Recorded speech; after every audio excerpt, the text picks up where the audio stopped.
পরে 6টা পড়া হয়, 6 দাগে পড়া হয়েছে।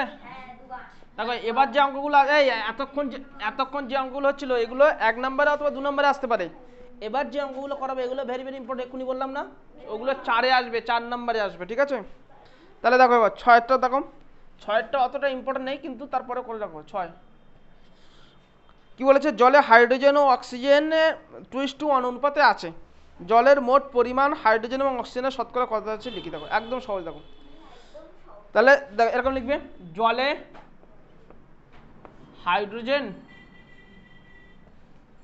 হাইড্রোজেন ও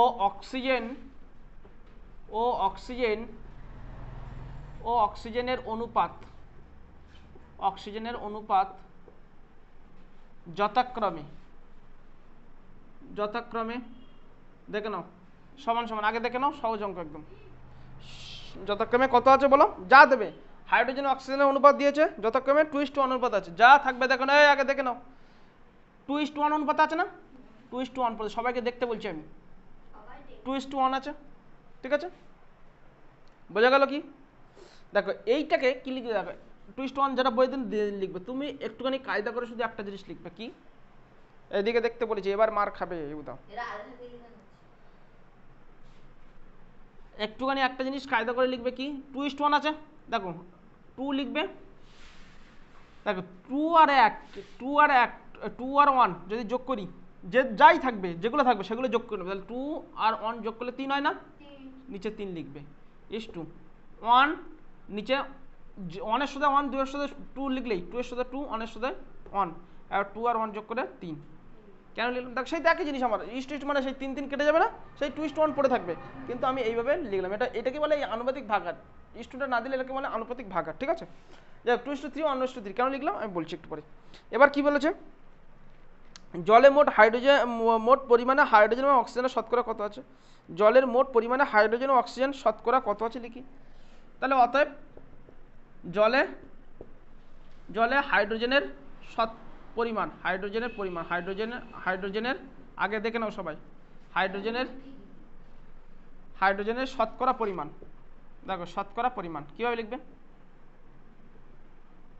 আমার শতকরা চাইছে, এই শতকরা চাইছে তো, তাহলে শতকরা মানে কি, এটা জল তো, এটা হাইড্রোজেন, আমি কি বলেছিলাম যে এই সংখ্যা দিয়ে থেকে পার্সেন্টেজ যখন যাবে তখন 100 গুণ করবো, আর এর আগের অঙ্কগুলো করেছিলাম কি পার্সেন্টেজ থেকে সংখ্যায় আসছিলাম তাই 100 ভাগ করছিলাম, তাহলে এটা সমান কি হবে করো, তাহলে এটা 2 সঙ্গে 100 যোগ করবে, 200 গুণ হবে 200/3 করবে 66.1/3 করলে 100/3 করলে 33.33 হয়, তার মানে 66.66% হবে, 66.66% বা 2/3% হবে, এত পার্সেন্টেজ হবে, তোমরা ভাগ করে দেখে নেবে, 2 1 200 হলো, একে 3 দিয়ে ভাগ করবে, এটা এই দেখে নাও আগে 3 দিয়ে ভাগ করবে, 3 দিয়ে ভাগ করলে কত হবে দেখো, 3 6 18, আর দেখে 2 20 তাই তো, তাহলে 3 6 18, ফের হাতে থাকে 2, এবার পয়েন্ট নেবে, ফের 20 হবে, ফের 3 6,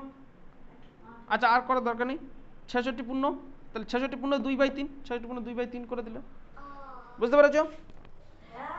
দেখো একই রকম ভাবে আসতে, একই রকম ভাবে অতএব জলে অক্সিজেনের শতকরা পরিমাণ, অক্সিজেনের ভালো করে আগে বোঝো, অক্সিজেনের শতকরা পরিমাণ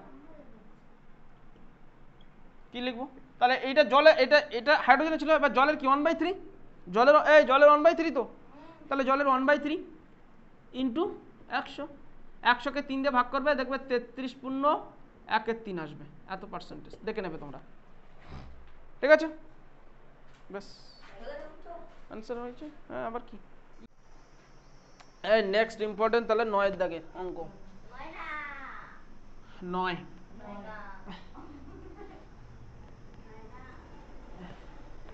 এর দাগে অঙ্ক সবাই পড়েছো একবার,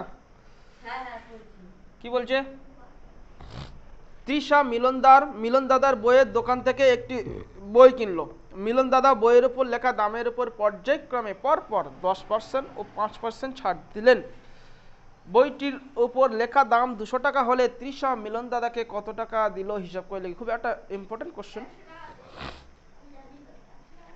পর্যায়ক্রমে বা পরপর কথাটা আছে, বুঝতে পেরেছো? এটা কিন্তু খুব ইম্পর্টেন্ট কথা। যদি বলতো যে তৃষা বলতো যে, যদি বলতো পর্যায়ক্রমে বা পরপর কথা না দিয়ে যদি বলতো যে বইয়ের উপর লেখা দামের উপর 10% ও 15% ছাড় দেয়, ঠিক আছে? তার মানে 10% আর ফের 15%, মানে ফের 5%, 10% ও 5% ছাড় দেয়, তাই তো? তার প্রথম 10% 5%, মানে দুটো মিলে 15% হতো, তাই তো? মানে দুটো 10 আর 5, মানে টোটাল 15%। তার মানে 100 টাকা দাম হলে 15 টাকা কম নেবে, 15% ছাড়, তার মানে 85 টাকা দাম হবে। কিন্তু এখানে তাই বলেনি, এখানে বলেছে পর্যায়ক্রমে, মানে পরপর। তার মানে 100 টাকার উপরে যদি প্রথম 10% ছাড়াবে, তাহলে 10% ছাড়ালে তাই 10 টাকা ছাড়, তাহলে 90 টাকা হবে। সেই 90 টাকার উপর ফের 5% ছাড়াবে, ঠিক আছে? মানে পরপর, মানে ডাইরেক্ট 15% ছাড় নয়। বুঝতে পারলে কথাটা? দুটোর মধ্যে পার্থক্য আছে। এই এই অনেক জায়গায় লেখা থাকে, বিশেষ করে শপিং মলগুলোতে এরকম লেখা থাকে 50%, এরকম লেখা থাকে 30% আর 20%, এরকম পর্যায়ক্রমে ছাড় দেওয়া থাকে, ঠিক আছে? তা দুটো মিলে 50% ছাড় হবে। তো যদি পর্যায়ক্রমে না ছাড় দেওয়া হতো, তাহলে দুটো মিলে 50% ছাড় হতো আমার, ঠিক আছে? দুটো মিলে 50, তার মানে যা দাম তার অর্ধেক দাম নিত। কিন্তু না, 30% 20% করা আছে, মানে 30% 20%, মানে এটা 50%, দুটো মিলে 50% কম হবে, ঠিক আছে? কত হবে? 50 মাইনাস 6, মানে এটা হবে, এই দুটো মিলে হবে 44%। কীভাবে আমি করছি সেটা তোমার জানার দরকার নেই, এটা একটা ট্রিক্স আছে, সেগুলো তোমাদের জানার দরকার নেই। কিন্তু দুটো মিলে করলে 44% হবে, ঠিক আছে? 40%। কিন্তু যদি ডাইরেক্ট হতো তাহলে 50% হতো, ঠিক আছে? তাহলে এই পর্যায়ক্রমের কথাটা বুঝতে পারছো? তখন 6% কিন্তু কমে গেল, ঠিক আছে? চলো তাহলে আমরা কীভাবে করবো দেখো, মিলেন তাহলে। তাহলে বইয়ের ওপর 200 টাকা দাম, তাই তো? তাহলে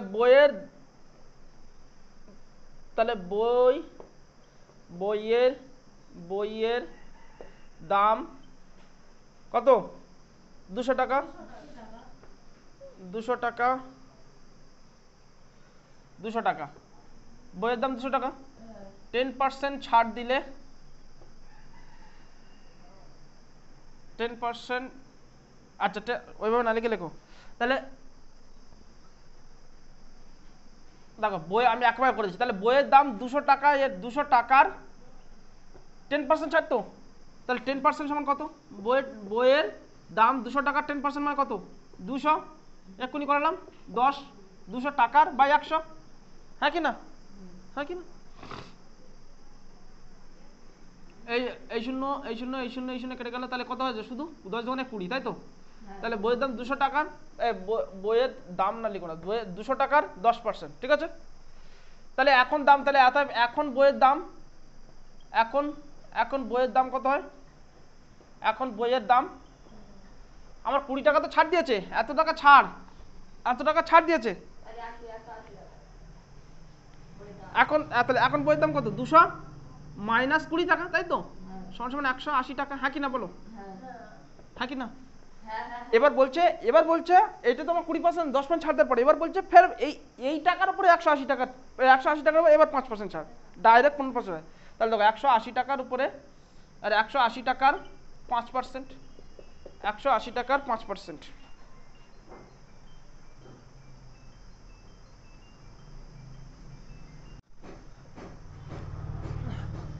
তাহলে 180 টাকার 5%, তাহলে 180 টাকার 5% সমান কত হবে? 180 ইন্টু 5/100, তাই তো? এই শূন্য এই শূন্য কেটে যাবে না? এই শূন্য এই শূন্য কেটে যাবে। আবার ফের এটা কাটবে না, 5 দোকানে 10 হবে না? এটা কাটবে না, 9 দোকানে 18, সমান সমান কত? 9 টাকা হচ্ছে। তাহলে এখন বইয়ের দাম কত? এখন বইয়ের মূল্য থাকে, এখন বইয়ের দাম, আচ্ছা বইয়ের দাম না লেগে কি বলেছে আমাকে এখানে? বলছে 300 মিলিয়ন টাকা কত টাকা দেবে। তাহলে এখন বইয়ের দাম থাকে তাহলে কত? তাহলে কত? 180 টাকা ছিল তো?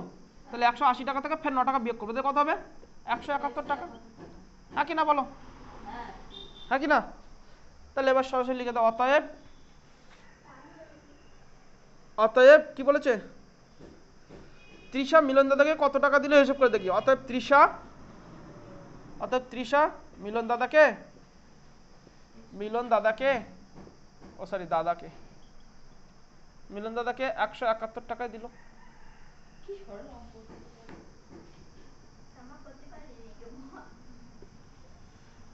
ঠিক আছে, এই পর্যন্ত ভালো করে হয়েছে?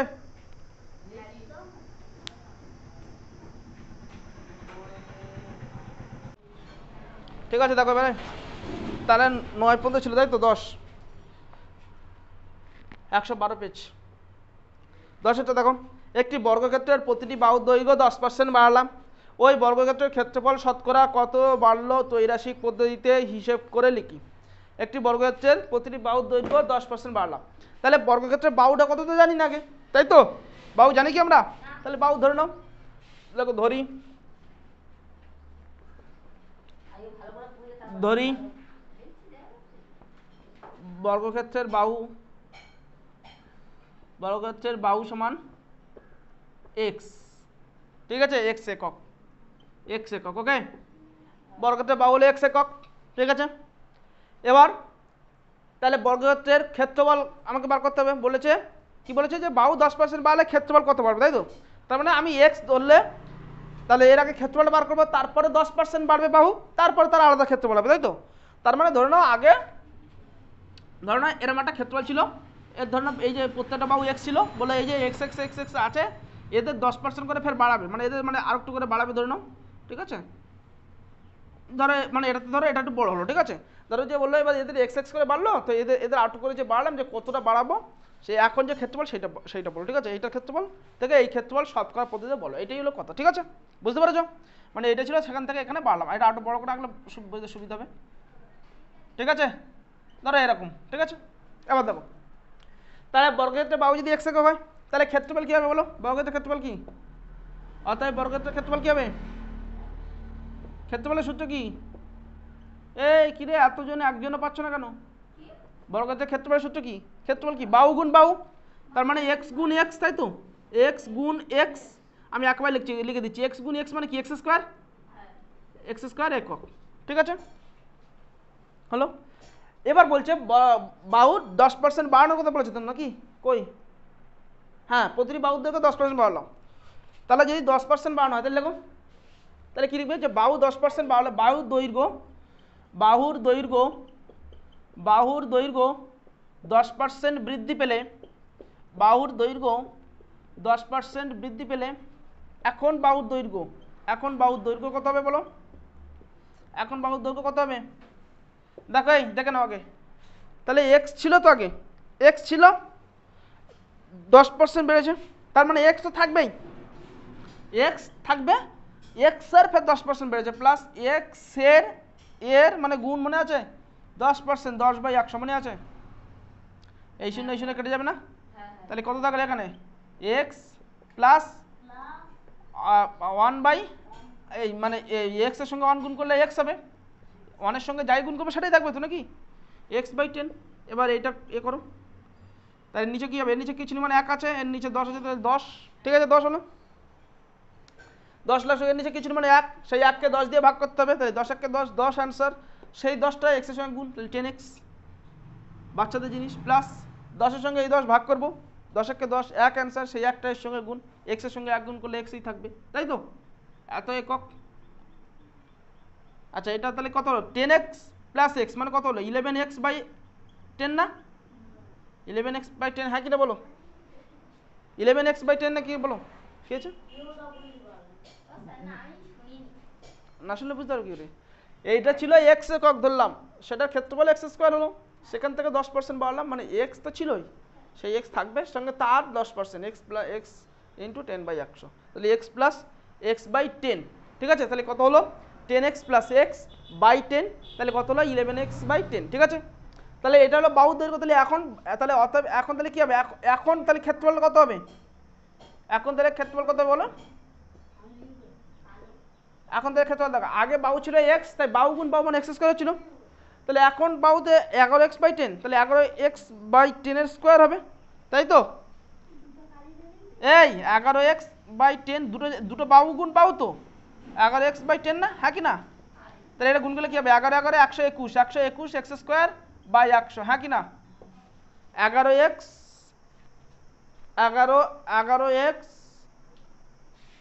11x গুণ করলে 121 x স্কয়ার, এই বর্গক্ষেত্রের ক্ষেত্রফল কি এককই হয়? ক্ষেত্রফল তো বর্গ একক হয়, ঠিক আছে, তাহলে এখানেও বর্গ একক হয়েছে। তাড়াতাড়ি লিখে ফেলো, তাড়াতাড়ি লেখো, তাহলে x বর্গ একক, ঠিক আছে, তাড়াতাড়ি লেখো, মুছে দেবো। তাড়াতাড়ি। এই নেক্সট দেখো, এরপরে দেখো, তাহলে তাহলে আগে এক্স স্কোয়ার হচ্ছিল, এখন 121 এক্স স্কোয়ার বাই 100 হলো, তাই তো? দেখো তাহলে এবার আমরা ত্রৈরাশিক পদ্ধতিতে করব, ত্রৈরাশিক পদ্ধতিতে করব। তাহলে দুটো কলম করো, পূর্বের ক্ষেত্রফল বর্তমান ক্ষেত্রফল।